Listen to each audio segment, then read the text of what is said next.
इस current world cup से civil services के एस्पिरेंट क्या सीख सकते हैं? आप में से हर कोई वर्ल्ड कप देख रहा होगा। इंडिया वर्ल्ड कप के फाइनल में भी पहुंच गया और सारे मैचेस को हिंदुस्तान ने बहुत ही अमेजिंग तरीके से जीता है। कुछ लोग ये भी कह रहे हैं कि शायद ये इंडियन क्रिकेट टीम की करंट बॉलिंग लास्ट 50 इयर्स की बेस्ट बॉलिंग लाइनअप है। बैटिंग लाइनअप तो हमने पहले भी देखा, एक से एक बैटिंग लाइनअप रहा है, लेकिन जो एक कंबाइंड परफॉर्मेंस हमें देखने को मिल रहा है इंडियन क्रिकेट टीम का, शायद वो हमने लास्ट 30 40 50 इयर्स में इंडियन क्रिकेट टीम का कभी नहीं देखा है। तो यहां से हम क्या सीख सकते हैं? एक सिविल सर्विसेज एस्पिरेंट क्या सीख सकता है? अगर आप करंट इंडियन टीम के सारे सुपरस्टार को देखेंगे, चाहे वो रोहित शर्मा हो, चाहे वो शुभमन गिल हो, विराट कोहली हो, रविंद्र जडेजा हो, कोई भी आप उठा लीजिए, मोहम्मद शमी हो, जसप्रीत बुमराह हो, मोहम्मद सिराज हो, कोई भी, आपको एक बात समझ में आएगी कि इसमें से कोई भी बच्चा, कोई भी सुपरस्टार प्रिविलेज बैकग्राउंड से नहीं है। हर कोई बहुत ही हम्बल बैकग्राउंड से आया है। अगर आप उनके फादर के बारे में जानेंगे, उनके मदर के बारे में जानेंगे, उनके फैमिली की हिस्ट्री जानेंगे, तो आप ये देखेंगे कि बड़े हम्बल बैकग्राउंड के बच्चे हैं ये। किसी के फादर कहीं सिंपल सी नौकरी करते थे, किसी के फादर गार्ड का काम करते थे, किसी के फादर की डेथ हो गई थी, और उन चैलेंजेस को सरमाउंट करते हुए वो इंडियन क्रिकेट टीम में अपनी जगह बना पाया। तो यहां से एक सिविल सर्विसेज का एस्पिरेंट क्या सीख सकता है? अगर आप मोहम्मद शमी की हिस्ट्री बहुत क्लोजली देखें तो आप रियलाइज करेंगे कि जो डेडिकेशन और फाइटिंग स्पिरिट मोहम्मद शमी में रही है वो काबिले तारीफ है। मतलब किसी भी ऑब्स्टेकल से टूटने के बाद भी दोबारा से वापस उठना और फिर फाइट करना, और जब आपको स्टेज मिले तो कमाल कर देना। एक सिविल सर्विसेज का एस्पिरेंट यहां से सीख सकता है कि पर्सनल सेटबैक, चाहे सक्सेस मिले आपको या ना मिले, आपका बिहेवियर चेंज नहीं होना चाहिए। जब तक आपका आखिरी गोल नहीं मिल जाता है, आपके अंदर वही सेम अमाउंट ऑफ डेडिकेशन और डिवोशन अपने गोल के लिए होना चाहिए। आप में सेम अमाउंट ऑफ परसिवरेंस का स्पिरिट होना चाहिए, फाइटिंग स्पिरिट होनी चाहिए।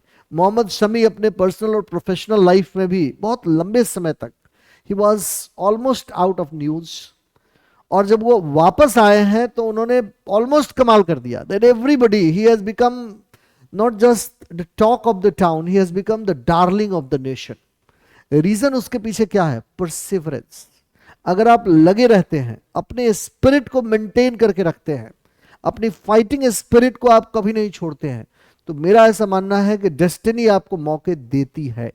तो एक सिविल सर्विसेज एस्पिरेंट को अपने सक्सेस और फेलियर से घबराने की जरूरत नहीं है। सक्सेस अगर मान लिया नहीं मिल पाया इस अटेम्प्ट में, कोई बात नहीं, मैं दोबारा से धूल झाड़ के दोबारा से खड़ा हो जाऊंगा, फिर से फाइट करूंगा। मैं अपने परसिवरेंस को मैं दोबारा दिखाऊंगा, अपने आप को, अपने लिए मैं कमिटमेंट दोबारा से शो करूंगा, क्योंकि ये मेरा गोल है, मैंने ये सपना देखा है। अगर आपके अंदर इस लेवल की सोच है कि ये मेरा गोल है, ये सपना मैंने देखा है और इसीलिए इसके लिए मैं सेक्रीफाइस करने को तैयार हूं, तो आपको अगर फेलियर भी मिलेगी तो भी आप दोबारा से धूल झाड़ कर खड़े हो जाएंगे। विराट कोहली की जिंदगी से आप क्या सीख सकते हैं? एक ऐसा बच्चा जिसके फादर की डेथ हो गई थी 14 साल की उम्र में, और उसके बाद वहां से लेकर और किंग कोहली तक का सफर, आप आज विराट कोहली की जिंदगी देख रहे हैं। विराट कोहली की अगर आप जिंदगी देखेंगे, it is full of discipline. मैंने विराट कोहली के बारे में रिसेंटली एक फैक्ट जाना कि 2012-13 में विराट कोहली ने कहा कि मैं दिल्ली का लड़का हूं, तो मुझे छोले कुलचे और छोले भटूरे बहुत पसंद थे, मैं बिरयानी खूब खाता था। लेकिन 2013 वो समय था कि जब मैंने अपने आप से ये वादा किया कि अगर तुम्हें हाईएस्ट स्टेज पर खेलना है, हाईएस्ट लेवल की फिटनेस मेंटेन करनी है, तो तुम्हें अपने इस हैबिट को छोड़ना होगा। और विराट ने कहा कि उसके बाद से मैंने कभी भी अपने प्रेस्क्राइब्ड फूड के अलावा और कभी कुछ नहीं खाया। कभी ऐसा होता है कि सालों साल में एक आधी बार मैंने अपने फेवरेट फूड को खा लिया होगा तो खा लिया होगा, अदरवाइज मैंने वो खाना बंद कर दिया। हम सबको पता है कि अपने टंग को कंट्रोल रखना कितना मुश्किल है, स्पेशली अगर आप फूडी हैं तो।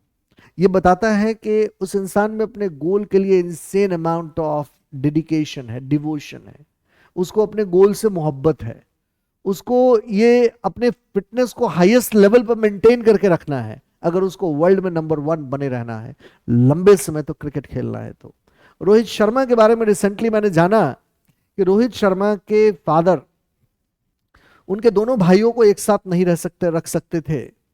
10 बाई 10 के डोंबिवली मुंबई के कमरे में रहते थे उनके फादर, और उनके फादर केवल एक लड़के को ही अपने साथ रख सकते थे। और रोहित शर्मा की इनिशियल जिंदगी आपको जान के हैरानी होगी कि अपने ग्रैंडफादर के साथ उन्होंने बिताया है। इसलिए नहीं कि उनके ग्रैंडफादर के साथ अपनी जिंदगी बिताना तो बड़ी अच्छी बात है, इसलिए कि उनके फादर उनको अपने साथ नहीं रख सकते थे, उनके पेरेंट्स उनको अपने साथ नहीं रख सकते थे।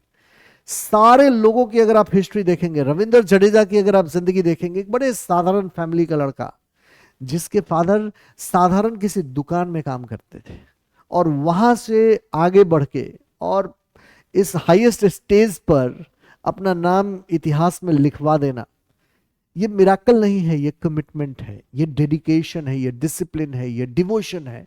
और ये डिसिप्लिन और डिवोशन अगर हम में से कोई भी इंसान, अगर आप में से कोई भी स्टूडेंट सिविल सर्विसेज एग्जाम के लिए दिखाता है, मेरा मानना है कि इवेंचुअली उसको सक्सेस मिल जाएगी। ये हो सकता है कि आपको इस बार सफल आप ना हो, 2 साल में सफल ना हो, लेकिन आप सफल नहीं होंगे ये नहीं माना जा सकता है, प्रोवाइडेड आपके अंदर इस लेवल का अगर कमिटमेंट है, इस लेवल की फाइटिंग स्पिरिट है, इस लेवल का परसिवरेंस है। तो ये वर्ल्ड कप हमें ये मैसेज देता है कि तुम्हें, अगर तुम किसी प्रिविलेज बैकग्राउंड से नहीं हो तो भी तुम्हें अपने लिए नेगेटिव सोचने का कोई हक नहीं है।